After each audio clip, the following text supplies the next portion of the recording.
This morning on DC News Now, we're tracking this cold front continuing to push its way eastbound, but we're still seeing a few lingering rain showers. Not only that, temperatures a little bit warmer out there this morning.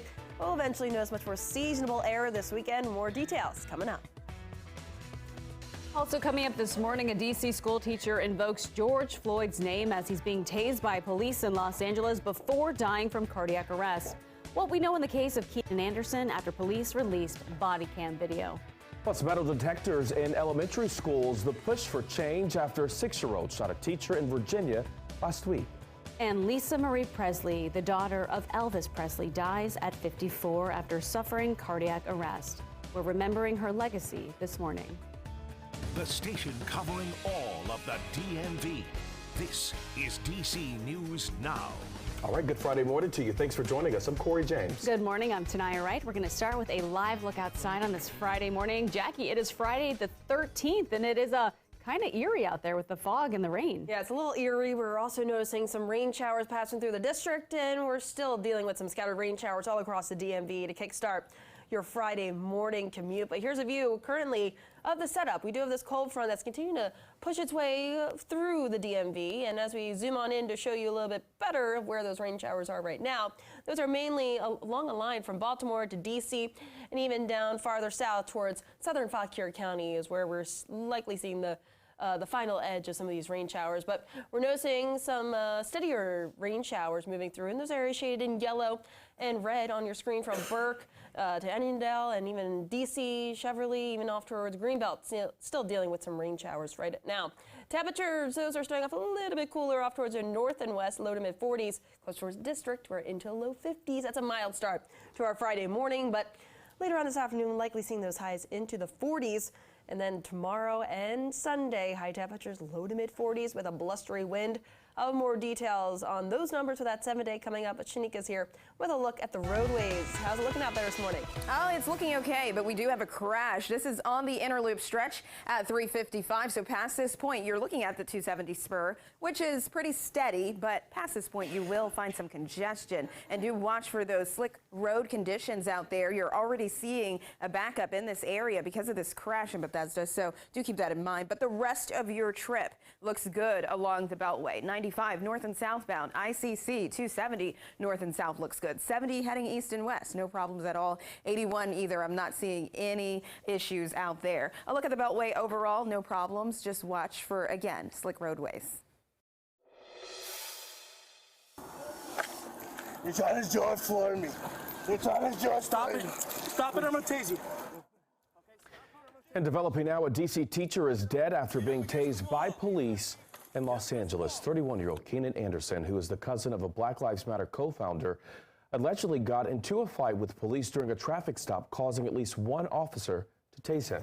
Anderson's DC school community is coming to grips now with the loss of one of its own. Our Randy Bass is live this morning outside of Digital Pioneers Academy in Southeast. So, Randy, what do we know so far this morning? Yeah, Corey, Tanaya, the school community here at Digital Pioneers Academy sending a heartfelt message in memoriam of Mr. Anderson this morning. Let's get back to that in a minute. We want to get right back to the video that shows the moments leading up to that tasing on the streets of Los Angeles back on January 3rd. Officers say they tried to get Anderson onto the ground, and police say shortly before that he got into a car crash. LAPD called his behavior erratic, and once he sat down, more officers arrived, and that's when he tried to get away again. Officers tased him several times, and he died hours later after a medical emergency at an LA hospital. Toxicology reports showed he had both cannabis and cocaine in his system at the time. We have not even probable cause to this point to understand what influences resulted in this, in Mr. Anderson's death. We do know that the police were involved, and we grappled with him and wrestled with him, and a taser was involved. This morning, his school community remembering him in a statement, sharing this photo of him working with students as a 10th grade English teacher. Digital Pioneers Academy saying, in part, our community is grieving, but we're also angry. Angry that once again a known, loved, and respected member of the community is no longer with us. Angry that another talented, beautiful black soul is gone too soon. In that same statement, the school system also saying that they've lost both a 14-year-old and a 15-year-old student to gun violence here in the district in just the last 2 months or so. We're out here this morning hoping to catch community members on their way into school this morning. We're also going to be checking back in with the LAPD this morning to see if we can bring you any additional details. In Southeast, I'm Randy Bass, DC News Now. All right, Randy, thank you. Your time right now is 6:04 on this Friday morning. Multiple storms and tornadoes destroyed parts of the country last night, killing at least 6 people in Alabama and 1 person in Georgia. It even left tens of thousands of people without power as well. Now, in Alabama, 40 homes were damaged or destroyed, according to emergency management officials. They also say multiple mobile homes were launched into the air, injuring at least 12 people. Now, the historic city of Selma saw a tornado cut straight through the downtown area there, collapsing buildings and uprooting trees. In Georgia, 1 person died when a tree fell on a vehicle during that storm. There were 33 separate tornado reports nationwide, according to the National Weather Service. And the discovery of multiple batches of classified documents in President Biden's possession, including his garage, has now led to the appointment of a special counsel. Basil John has more on what could be considered a full-blown scandal for the president. Thursday, U.S. Attorney General Merrick Garland announced a special counsel, Robert Hur, will investigate whether President Biden broke the law by holding on to classified documents from the Obama administration. The extraordinary circumstances here require the appointment of a special counsel for this matter. Garland also confirmed reports that additional, apparently classified, documents were discovered in the garage of the president's Wilmington, Delaware home. My Corvette's in a locked garage.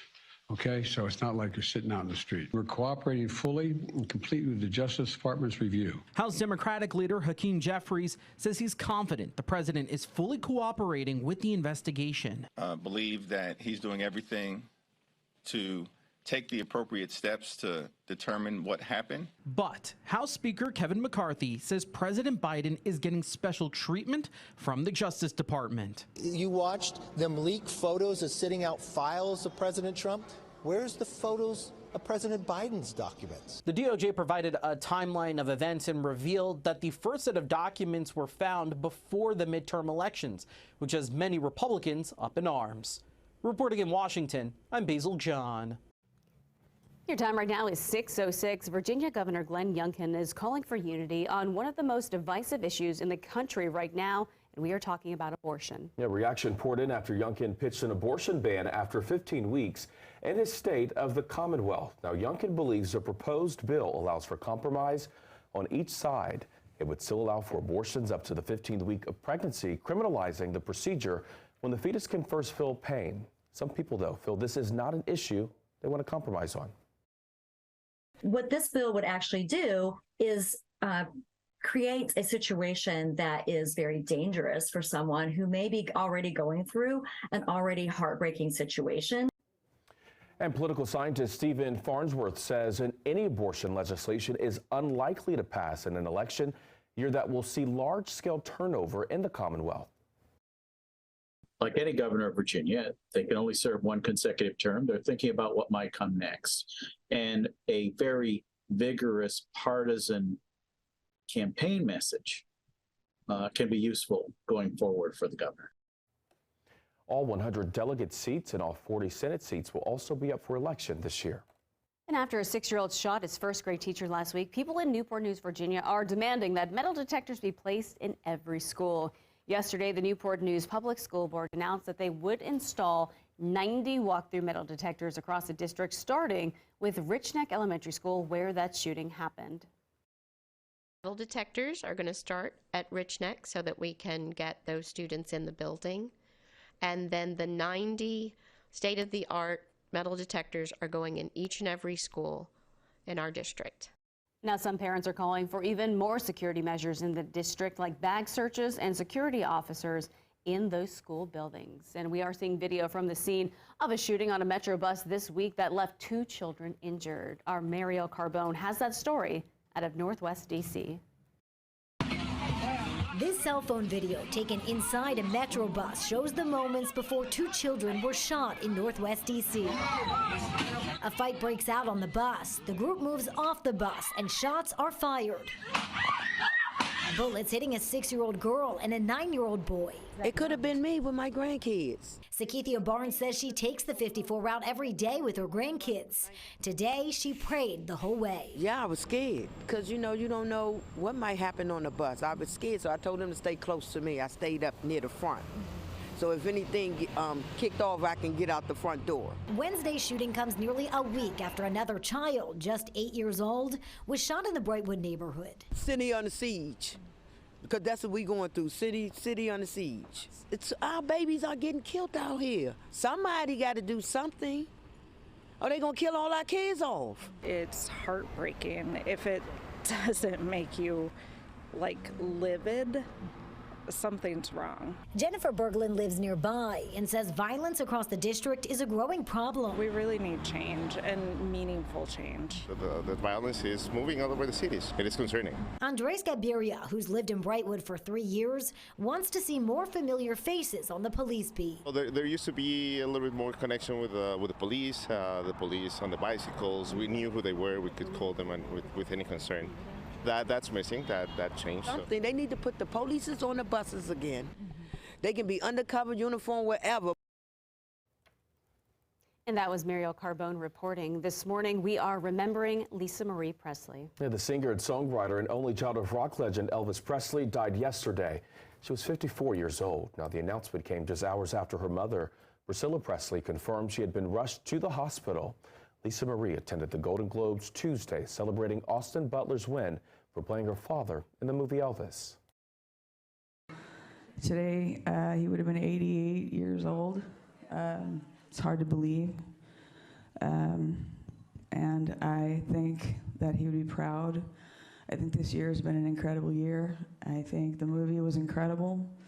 And I'm very proud of it.